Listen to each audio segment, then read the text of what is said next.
मैं तब प्रकट होती हूँ जब स्त्री को देवी माना जाता है, जब अन्न का अपमान नहीं किया जाता, जब जल को देवता माना जाता है, जहाँ पूजा होती है लेकिन बिना लोभ के, जहाँ दीप जलते हैं लेकिन केवल दिखावे के लिए नहीं, श्रद्धा से। मेरे 8 रूप हैं जिन्हें अष्ट लक्ष्मी कहते हैं। मैं केवल द्रव्य नहीं, मैं विद्या लक्ष्मी भी हूँ। मैं केवल वैभव नहीं, मैं संतोष लक्ष्मी भी हूँ। मैं केवल व्यापार में लाभ नहीं, मैं गृहस्थ जीवन में प्रेम और समझ भी हूँ। क्या तुम जानते हो, मैं समुद्र मंथन से प्रकट हुई थी, लेकिन तभी से मैं वहीं स्थायी हुई जहाँ धर्म है, क्योंकि जहाँ अधर्म होता है वहाँ मेरा टिकना असंभव है।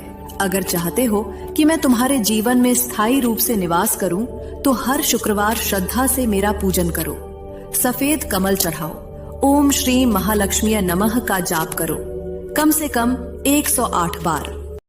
मैं तब प्रकट होती हूँ जब स्त्री को देवी माना जाता है, जब अन्न का अपमान नहीं किया जाता, जब जल को देवता माना जाता है, जहाँ पूजा होती है लेकिन बिना लोभ के, जहाँ दीप जलते हैं लेकिन केवल दिखावे के लिए नहीं, श्रद्धा से। मेरे 8 रूप हैं जिन्हें अष्ट लक्ष्मी कहते हैं। मैं केवल द्रव्य नहीं, मैं विद्या लक्ष्मी भी हूँ। मैं केवल वैभव नहीं, मैं संतोष लक्ष्मी भी हूँ। मैं केवल व्यापार में लाभ नहीं, मैं गृहस्थ जीवन में प्रेम और समझ भी हूँ। क्या तुम जानते हो, मैं समुद्र मंथन से प्रकट हुई थी, लेकिन तभी से मैं वहीं स्थायी हुई जहाँ धर्म है, क्योंकि जहाँ अधर्म होता है वहाँ मेरा टिकना असंभव है। अगर चाहते हो कि मैं तुम्हारे जीवन में स्थायी रूप से निवास करूं, तो हर शुक्रवार श्रद्धा से मेरा पूजन करो, सफेद कमल चढ़ाओ, ओम श्री महालक्ष्मी नमः का जाप करो, कम से कम 108 बार।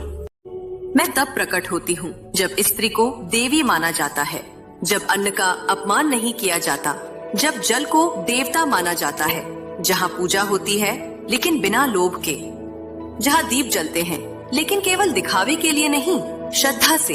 मेरे 8 रूप हैं जिन्हें अष्ट लक्ष्मी कहते हैं। मैं केवल द्रव्य नहीं, मैं विद्या लक्ष्मी भी हूँ। मैं केवल वैभव नहीं, मैं संतोष लक्ष्मी भी हूँ।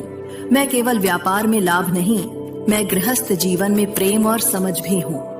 क्या तुम जानते हो, मैं समुद्र मंथन से प्रकट हुई थी, लेकिन तभी से मैं वहीं स्थायी हुई जहाँ धर्म है, क्योंकि जहाँ अधर्म होता है वहाँ मेरा टिकना असंभव है।